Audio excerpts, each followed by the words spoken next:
Hi guys, welcome back to my YouTube channel that is Swapna's Tutorial. So ನೀವೇನೇ ನನ್ನ ಚಾನೆಲ್ಗೆ subscribe ಆಗಿಲ್ಲ ಅಂದ್ರೆ ಪ್ಲೀಸ್ ಸಬ್ಸ್ಕ್ರೈಬ್ ಆಗಿ ವಿಡಿಯೋಸ್ನ ಲೈಕ್ ಮಾಡಿ ಶೇರ್ ಮಾಡಿ ಹಾಗೆ ಕಮೆಂಟ್ ಮಾಡಿ. ಸೊ ಇವತ್ತು ನಾನು ಮಾಡ್ತಿರೋ ಸಬ್ಜೆಕ್ಟ್ ಯಾವುದು ಅಂದ್ರೆ ಫಸ್ಟ್ ಸೆಮ್ ಬಿಕಾಮ್ನ SCP ಸಿಲೆಬಸ್ ಆದಂತ ಒಂದು ಎನ್ವಿರಾನ್ಮೆಂಟಲ್ ಸ್ಟಡೀಸ್ ಅಂತ ಹೇಳಿ ಒಂದು ಸಬ್ಜೆಕ್ಟ್ನ ಎಕ್ಸ್ಪ್ಲೈನ್ ಮಾಡ್ತಿದ್ದೀನಿ. ಸೊ ಅದರಲ್ಲಿ ಚಾಪ್ಟರ್ 1 ಬಂದ್ಬಿಟ್ಟು ಇಂಟ್ರೊಡಕ್ಷನ್ ಫಾರ್ ಎನ್ವಿರಾನ್ಮೆಂಟಲ್ ಸ್ಟಡೀಸ್ ಅಂತ ಹೇಳಿ. ಸೊ ಇದರಲ್ಲಿ ಪಾರ್ಟ್ 3ನ ಎಕ್ಸ್ಪ್ಲೈನ್ ಮಾಡ್ತಿದ್ದೀನಿ. Part 1 and part 2 already upload ಮಾಡಿದ್ದೀನಿ. ಸೊ ಇದು ಬಂದ್ಬಿಟ್ಟು ಪಾರ್ಟ್ 3 ವಿಡಿಯೋ ಆಗಿದೆ. ಸೊ ಈ ಒಂದು ಪಾರ್ಟ್ 3 ವಿಡಿಯೋದಲ್ಲಿ ನಾನು 2 ಇಂಪಾರ್ಟೆಂಟ್ ಟಾಪಿಕ್ಸ್ನ ಕವರ್ ಮಾಡ್ತಾ ಹೋಗ್ತೀನಿ. ಓಕೆನಾ, 2 ಇಂಪಾರ್ಟೆಂಟ್ ಟಾಪಿಕ್ಸ್ ಯಾವುದು ಅಂದರೆ ಒಂದು ಫುಡ್ ಚೈನು, ಇನ್ನೊಂದು ಫುಡ್ ವೆಬ್ ಅಂತ ಹೇಳಿ. ಸೊ ಇಲ್ಲಿ ಫುಡ್ ಚೈನ್ಗೂ ಫುಡ್ ವೆಬ್ಗೂ ಡಿಫ್ರೆನ್ಸ್ ಏನು ಅಂತ ಹೇಳಿ ನೀವು ಫಸ್ಟ್ ತಿಳ್ಕೊಬೇಕಾಗುತ್ತೆ. ಓಕೆನಾ, ಸೊ ಫಸ್ಟ್ ತಿಳ್ಕೊಳ್ಳೋದಕ್ಕಿಂತ ಮುಂಚೆ ನಮಗೆ ಎನರ್ಜಿ ಅನ್ನೋದು ಏನೇನೆಲ್ಲ ಸೋರ್ಸಿಂದ ಬರುತ್ತೆ ಅಂದರೆ ಇವಾಗ ನಾವು ಊಟ ಮಾಡಿದ್ರೇ ಅಲ್ವಾ ನಮ್ಗೆ ಎನರ್ಜಿ ಅನ್ನೋದು ಬರೋದು.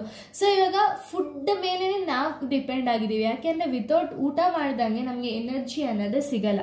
ಅದೇ ರೀತಿ ಇವಾಗ ಎನರ್ಜಿ ನಮಗೆ ಸಿಗಬೇಕು ಅಂದರೆ ನಾವು ಊಟ ಮಾಡ್ತೀವಿ. ಬಟ್ ಅನಿಮಲ್ಸ್ ಏನು ಮಾಡ್ತಾರೆ ಅಂದರೆ ಒಂದು ಅನಿಮಲ್ ಮೇಲೆ ಇನ್ನೊಂದು ಅನಿಮಲ್ ಡಿಪೆಂಡ್ ಆಗುತ್ತೆ. ಯಾಕೆ? ಫುಡ್ಗೋಸ್ಕರ ಡಿಪೆಂಡ್ ಆದರೆ ನಾವು ಅದನ್ನು ಕೂಡ ಎನರ್ಜಿ ಅಂತಲೇ ಹೇಳಿ ಕನ್ಸಿಡರ್ ಮಾಡ್ತೀವಿ. ಯಾಕೆ ಅಂದರೆ ಇವಾಗ ಟೈಗರ್ ಅನ್ನೋರು, ಟೈಗರ್ ಆಗಿರ್ಬೋದು, ಲಯನ್ ಆಗಿರ್ಬೋದು, ಸೊ ಇದೇನು ಮಾಡುತ್ತೆ ಅಂದರೆ ಹುಲ್ಲು ತಿನ್ಕೊಂಡು ಕುತ್ಕೊಳ್ಳೋಕ್ಕಾಗಲ್ಲ. ಸೊ ಅದಕ್ಕೆ ಏನು ಮಾಡುತ್ತೆ ಅಂದರೆ ಅದು ಬೇರೆ ಪ್ರಾಣಿಗಳನ್ನ ಟಾರ್ಗೆಟ್ ಮಾಡುತ್ತೆ. ಟಾರ್ಗೆಟ್ ಮಾಡಿ ಆ ಫುಡ್ನ ಅವ್ರು ಕನ್ಸ್ಯೂಮ್ ಮಾಡ್ತಾರಲ್ವ. ಸೊ ಅದೇ ರೀತಿ ಒಂದು ಅನಿಮಲ್ ಇವಾಗ ಎನರ್ಜಿ ಸಿಗಬೇಕು ಅಂದರೆ ಪ್ರತಿಯೊಬ್ಬರು ಆಗಿರ್ಬೋದು ಅಥವಾ ಪ್ರತಿ ಅನಿಮಲ್ ಆಗಿರ್ಬೋದು ಫುಡ್ ಮೇಲೆ ಡಿಪೆಂಡ್ ಆಗಬೇಕು. ಅದನ್ನೇ ನಾವು ಎನರ್ಜಿ ಅಂತ ಹೇಳಿ ಕರಿತೀವಲ್ವ. ಸೊ ಅದೇ ರೀತಿ ಫುಡ್ ಚೈನ್ ಅಂದರೆ ಏನು? ಫುಡ್ ಚೈನ್ ಅಂದರೆ ಸೊ ಅದಕ್ಕಿಂತ ಮುಂಚೆ food is a source of N energy for all organisms. The obtain energy they depend on other organisms. ಆಗಲೇ ಹೇಳ್ದಂಗೆ ಎನರ್ಜಿ ಅನ್ನೋದು ಎಲ್ಲಿ ಸಿಗುತ್ತೆ ಅಂದರೆ ಸೊ ಫುಡ್ ಅನ್ನೋದು ಒಂದು ಸೋರ್ಸ್ ಆಫ್ ಎನರ್ಜಿ ಅಂತಲೇ ಹೇಳಿ ನಾವು ಕರಿಬೋದು. ಸೊ ಇವಾಗ ಒಂದು ಆರ್ಗ್ಯಾನಿಸಮ್ಸ್ ಇನ್ನೊಂದು ಆರ್ಗ್ಯಾನಿಸಮ್ಸ್ನ ತಿಂದು ಆ ಒಂದು ಎನರ್ಜಿನ ತಗೊಳುತ್ತಲ್ಲ, ಅದನ್ನು ನಾವು ಫುಡ್ ಅಂತ ಹೇಳಿ ಕರಿತೀವಿ. ಆಯಿತಾ? ಇವಾಗ ಎಕ್ಸಾಂಪಲ್ ನಾವು ನೋಡೋದಾದರೆ ಇವಾಗ ಗ್ರಾಸ್, ಫಸ್ಟ್ ಇದು ಸುಮ್ಮನೆ ಎಕ್ಸಾಂಪಲ್ ಕೊಡ್ತಿದ್ದೀನಿ. ಗ್ರಾಸ್ ಆಯಿತಾ, ಈ ಗ್ರಾಸ್ ಅನ್ನೋದನ್ನ ಗ್ರಾಸ್ ಹಾಪರ್ ತಿನ್ನುತ್ತೆ ಅಲ್ವಾ. ಸೊ ಗ್ರಾಸ್ನ ತಿನ್ನೋದ್ರಿಂದ ಗ್ರಾಸ್ ಹಾಪರ್ಗೆ ಏನು ಬರುತ್ತೆ? ಎನರ್ಜಿ ಅನ್ನೋದು ಸಿಗುತ್ತೆ. ಈ ಗ್ರಾಸ್ ಹಾಪರ್ನ ಫ್ರಾಗ್ ತಿನ್ನುತ್ತೆ. ಫ್ರಾಗಿಗೆ ಅವಾಗ ಏನು ಸಿಗುತ್ತೆ? ಎನರ್ಜಿ ಸಿಗುತ್ತೆ. ಯಾಕೆಂದರೆ ಫ್ರಾಗ್ ಆಲ್ರೆಡಿ ಗ್ರಾಸ್ ಹಾಪರ್ನ ತಿಂದಿದೆ. ಸೊ ಈ ಒಂದು ಫ್ರಾಗ್ ಅನ್ನೋದು ಸ್ನೇಕ್ಸ್ ಅನ್ನೋದು ತಿನ್ನುತ್ತೆ. ಸ್ನೇಕ್ಸ್ ಫ್ರಾಗ್ಗಳನ್ನ ತಿನ್ನುತ್ತಲ್ವಾ. ಸೊ ಆವಾಗ ಸ್ನೇಕ್ಸ್ಗಳಿಗೆ ಎನರ್ಜಿ ಅನ್ನೋದು ಸಿಗುತ್ತೆ. ಈ ಸ್ನೇಕ್ಸ್ಗಳನ್ನ ಈಗಲ್ ಅಂದರೆ ಫೈನಲ್ ಆಗಿ ಈಗಲ್ ಅನ್ನೋದು ತಿನ್ನುತ್ತೆ ಅಲ್ವಾ. ಸೊ ಇದೇ ರೀತಿ ಒಂದು ಆರ್ಗ್ಯಾನಿಸಮ್ಸ್ ಇನ್ನೊಂದು ಆರ್ಗ್ಯಾನಿಸಮ್ಸ್ ಮೇಲೆ ಡಿಪೆಂಡ್ ಆಗುತ್ತೆ. ಯಾಕೆ? ಫುಡ್ಗೋಸ್ಕರ ಡಿಪೆಂಡ್ ಆಗುತ್ತೆ. ಓಕೆನಾ, ಯಾಕೆಂದರೆ ಫುಡ್ ಅನ್ನೋದು ಮೇನ್ ಸೋರ್ಸ್ ಆಫ್ ಎನರ್ಜಿ ಅಂತಲೇ ಹೇಳಿ ನಾವು ಕರಿಬೋದು. ಇನ್ನು ಫುಡ್ ಚೈನ್ ಅಂದರೆ ಏನು? ಸೊ ಫುಡ್ ಚೈನ್ ಅಂದರೆ ಏನು ಗೊತ್ತಾ? It is a series of organisms that eat one another resulting in the flow of energy from one organisms to the other is called as a food chain. ಅಂದರೆ ಇವಾಗ ಒಂದು series of organisms ಅಂತ ಹೇಳಿ ನಾನು already ಹೇಳಿದ್ದೀನಿ. Series ಅಂದರೆ ಏನು ಅಂದರೆ ಒಂದು ಆರ್ಗ್ಯಾನಿಸಮ್ಸ್ ಇನ್ನೊಂದು ಆರ್ಗ್ಯಾನಿಸಮ್ಸ್ ಮೇಲೆ ಡಿಪೆಂಡ್ ಆಗ್ತಾ ಹೋಗುತ್ತಲ್ವಾ. ಸೊ ಒಂದು ಸೀರೀಸ್ ಏನಿದೆ, ಸೀರೀಸ್ ಆಫ್ ಎನ್ ಆರ್ಗ್ಯಾನಿಸಮ್ಸ್ ಮಧ್ಯ ಒಂದು ಆರ್ಗ್ಯಾನಿಸಮ್ಸ್ ಯಾವಾಗಲೂ ಇನ್ನೊಂದು ಆರ್ಗ್ಯಾನಿಸಮ್ಸ್ ಮೇಲೆ ಡಿಪೆಂಡ್ ಆಗಿರುತ್ತೆ. ಯಾಕೆ? ಫುಡ್ಗೋಸ್ಕರ ಡಿಪೆಂಡ್ ಆಗಿರುತ್ತೆ. ಅದನ್ನು ನಾವು ಫುಡ್ ಚೈನ್ ಅಂತ ಹೇಳಿ ಕರಿತೀವಿ. ಓಕೆನಾ, ಇದಕ್ಕೆ ಎಕ್ಸಾಂಪಲ್ ನಾವು ನೋಡೋದಾದ್ರೆ ಸನ್.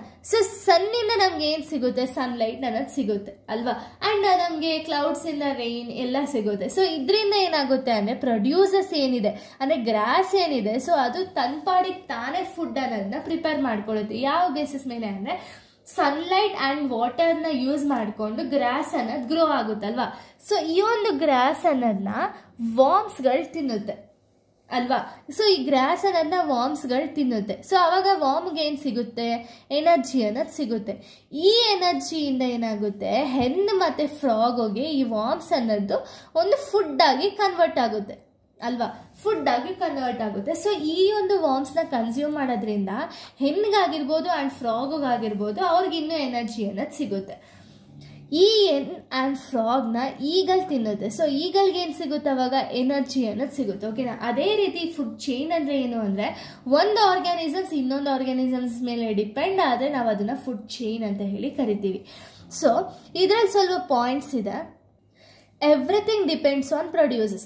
ಸೊ ಇವಾಗ ಪ್ರೊಡ್ಯೂಸಸ್ ಮೇನ್ ಬೇಕೇ ಬೇಕು. ಇವಾಗ ನೋಡಿ, ನಾವು ಇಲ್ಲಿ ಫುಡ್ ಚೈನ್ ನಾವು ನೋಡೋದಾದ್ರೆ ಗ್ರಾಸ್ ಇಂದಾನೇ ಈ ಒಂದು ಫುಡ್ ಚೈನ್ ಅನ್ನೋದು ಸ್ಟಾರ್ಟ್ ಆಗಿರೋದಲ್ವಾ. ಗ್ರಾಸೇ ಇಲ್ಲ ಅಂದ್ರೆ ವಾರ್ಮ್ಸ್ ಗ್ರಾಸ್ನ ತಿನ್ಕೊಂಡು ಬೆಳೆಯಕ್ ಆಗ್ತಿತ್ತಾ? ಇಲ್ಲ. ಸೊ ಅದಕ್ಕೆ ಏನೇ ಒಂದು ಫುಡ್ ಚೈನ್ ಅಲ್ಲಿ ಏನೇ ಆದ್ರೂ ಕೂಡ ಪ್ರೊಡ್ಯೂಸಸ್ ಮೇಲೆ ಡಿಪೆಂಡ್ ಆಗಿರುತ್ತೆ. Hen will depend on food for the both plant and animal source, so it is called as an omnivorous. So ಹೆನ್ಗೆ ಪ್ಲಾಂಟ್ ಸೋರ್ಸು ಇದೆ ಆ್ಯಂಡ್ ಅನಿಮಲ್ ಸೋರ್ಸ್ ಕೂಡ ಇದೆ. ಸೊ ಎನರ್ಜಿನ ಒಬ್ಟೈನ್ ಮಾಡೋದಕ್ಕೆ ಅದನ್ನು ನಾವು ಓಮ್ನಿವೋರಸ್ ಅಂತ ಹೇಳಿ ಕರಿತೀವಿ. And eagle will not be a food for any one, but it will depend on another call predator ಅಂತ ಹೇಳಿ ಕರಿತೀವಿ. ಸೊ ಇವಾಗ ಈಗಲ್ ಅನ್ನೋದನ್ನ ಮತ್ತೆ ಯಾರು ತಿನ್ನಕ್ಕೆ ಆಗಲ್ಲ, ಯಾಕೆಂದರೆ ಈಗಲ್ ಅನ್ನೋದು top most level of food ಚೈನಲ್ಲಿ ಇದೆ. ಓಕೆನಾ. ಸೊ ಅದಕ್ಕೆ ಟಾಪ್ ಪೊಸಿಷನಲ್ಲಿ ಇರೋದ್ರಿಂದ ಸೊ ಈಗಲ್ಲ ಮತ್ತೆ ಬೇರೆ ಯಾರು ಕನ್ಸ್ಯೂಮ್ ಮಾಡೋಕ್ಕಾಗಲ್ಲ. ಸೊ ಅದಕ್ಕೆ ನಾವು ಅಪೆಕ್ಸ್ ಕನ್ಸ್ಯೂಮರ್ ಅಥವಾ ಪ್ರಿಡೆಕ್ಟರ್ ಅಂತ ಹೇಳಿ ಕರಿತೀವಿ. ಓಕೆನಾ. ಫುಡ್ ಚೈನ್ ಅಂದರೆ ಇಷ್ಟೇ. ಸೊ ಫುಡ್ ಚೈನ್ ಅಂದರೆ ಏನು? ಒಂದು ಆರ್ಗ್ಯಾನಿಸಮ್ ಇನ್ನೊಂದು ಆರ್ಗ್ಯಾನಿಸಮ್ಸ್ ಮೇಲೆ ಡಿಪೆಂಡ್ ಆಗುತ್ತೆ. ಯಾಕೆ? ಫುಡ್ಗೋಸ್ಕರ ಡಿಪೆಂಡ್ ಆಗುತ್ತೆ. ಅದನ್ನು ನಾವು ಫುಡ್ ಚೈನ್ ಅಂತ ಹೇಳಿ ಕರಿತೀವಿ. ಬಟ್ ಫುಡ್ ವೆಬ್ ಅಂದರೆ ಏನು? ಫುಡ್ ಚೈನ್ಗೂ ಫುಡ್ ವೆಬ್ಗೂ ತುಂಬ ಡಿಫ್ರೆನ್ಸ್ ಏನೂ ಇಲ್ಲ. ಓಕೆನಾ. ಫುಡ್ ವೆಬ್ ಅಂದರೆ ಏನು ಅಂದರೆ it is an inter connected network of food chain. ಅಂದರೆ ಸೊ ಇವಾಗ ಏನಾಗುತ್ತೆ ಅಂದರೆ ಫುಡ್ ಚೈನ್ ಅನ್ನೋದು ಇಂಟರ್ ಕನೆಕ್ಟ್ ಆಗಿರುತ್ತೆ. ಇವಾಗ ಫುಡ್ ಚೈನಲ್ಲಿ ಏನಾಗುತ್ತೆ, ಒಂದು ಆರ್ಗ್ಯಾನಿಸಮ್ಸ್ ಇನ್ನೊಂದು ಆರ್ಗ್ಯಾನಿಸಮ್ ಮೇಲೆ ಡಿಪೆಂಡ್ ಆಗುತ್ತೆ ಅಲ್ವಾ. ಬಟ್ ಇಲ್ಲೇನಾಗುತ್ತೆ ಅಂದರೆ ಒಂದು ಆರ್ಗ್ಯಾನಿಸಮ್ಸ್ ಮೇಲೆ 2-3 ಆರ್ಗ್ಯಾನಿಸಮ್ ಡಿಪೆಂಡ್ ಆಗಿರುತ್ತೆ.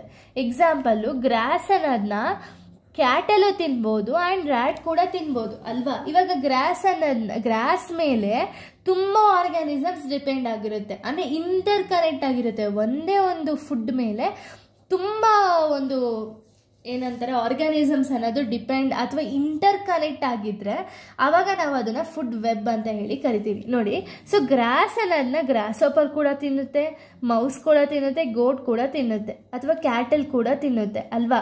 ಸೊ ಈ ಒಂದು ಮೌಸ್ ಅನ್ನೋದನ್ನ ಸ್ನೇಕ್ ಆ್ಯಂಡ್ ಔಲ್ ಎರಡೂ ಕೂಡ ತಿನ್ನುತ್ತೆ. ಯಾಕೆಂದರೆ ಇವೆರಡೂ ಕೂಡ ಇಂಟರ್ ಕನೆಕ್ಟೆಡ್. ಸೊ ಮೌಸ್ ಮೇಲೇ ಅಲ್ವಾ ಸ್ನೇಕ್ಸ್ ಆ್ಯಂಡ್ ಔಲ್ ಅನ್ನೋದು ಇಂಟರ್ ಕನೆಕ್ಟ್ ಆಗಿರೋದು.